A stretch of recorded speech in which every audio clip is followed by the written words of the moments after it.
Bruno, bienvenue. Merci. Pour cette interview. Vous devez tenir le microphone très près de vous, comme ça, devant, oui. C'est ça? Comme ça? Comme ça, c'est ça. Vous avez écrit que votre intérêt pour votre discipline a commencé, et je vais vous citer, « Quand je me suis retrouvé les pieds et les mains dans l'eau, dans une tourbière près de Shefferville, couverte de mouches noires, les doigts gelés, à arracher au pied de plan de Carex une étiquette attachée au plan de Carex une étiquette en plastique numérotée. » C'est ça le début de votre vocation? Alors, c'était tellement difficile, et puis j'ai adoré ça. Vous êtes un peu maso, non? Et j'imagine qu'aujourd'hui, vous donnez la passion de la recherche à vos étudiants en les envoyant dans le même endroit? J'aimerais bien, oui. Non, des fois, je les envoie dans des régions plus chaudes. Oui, quand même. Alors, on dirait que vous êtes une héritière de Marie-Victorin. Vous classez les plantes, vous les nommez, vous faites la nomenclature, etc. Vous vous définiriez comme ça? C'est ce qu'on fait, oui. Oui, c'est ça. C'est donc, ce que vous faites, donc, c'est classer, nommer. Et déterminer la généalogie des plantes. Alors, le lien de parenté entre les espèces pour mieux comprendre leur évolution. Et on se dit, tout est déjà fait dans ce domaine-là? Mais non. Non? Parce que Marie-Victorin, il en a fait pas mal, mais vous n'êtes pas seulement au Québec. C'est ça, Marie-Victorin en a fait beaucoup, beaucoup. Et il nous a ouvert les portes. Il y a d'autres, pour d'autres questions qui sont d'autres espèces. Oui.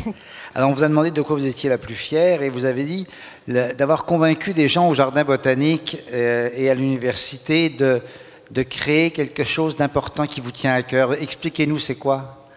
Alors, on a créé, avec des collègues évidemment, on a créé le Centre sur la biodiversité de l'Université de Montréal, qui est un édifice de l'Université de Montréal sur le terrain au Jardin botanique donc, de la ville de Montréal. Alors, je vous laisse imaginer les défis de travailler avec l'université et la ville. Et la ville, pour leur faire sortir des sous en plus. Oui. Et qu'est-ce qu'on fait dans ce centre de la biodiversité, en deux mots? Alors, on a des collections de plantes, l'herbier Marie-Victorin. Justement, oui. On a les collections d'insectes et on a aussi des collections de champignons.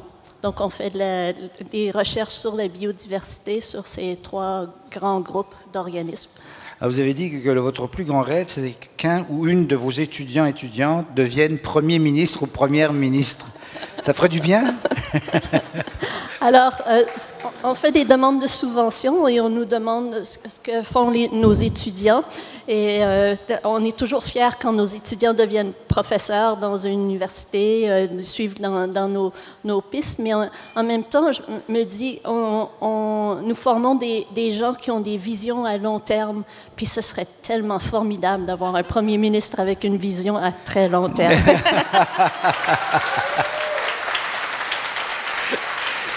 Et il y a bien sûr la fameuse dernière question sur le financement de la recherche illimitée. Vous avez sillonné dans le document que vous envoyez de l'ACFAS plusieurs rêves, mais un rêve que je trouve extraordinaire dans vos financements, c'est de construire une banque informatique mondiale des légumineuses. On sait qu'on est dans l'année internationale de la légumineuse cette année. Hein? Oui, oui. Et là, il y a 19 500 espèces de légumineuses. On ne les connaît pas, elles ne sont pas classées. C'est quoi le portrait des légumineuses?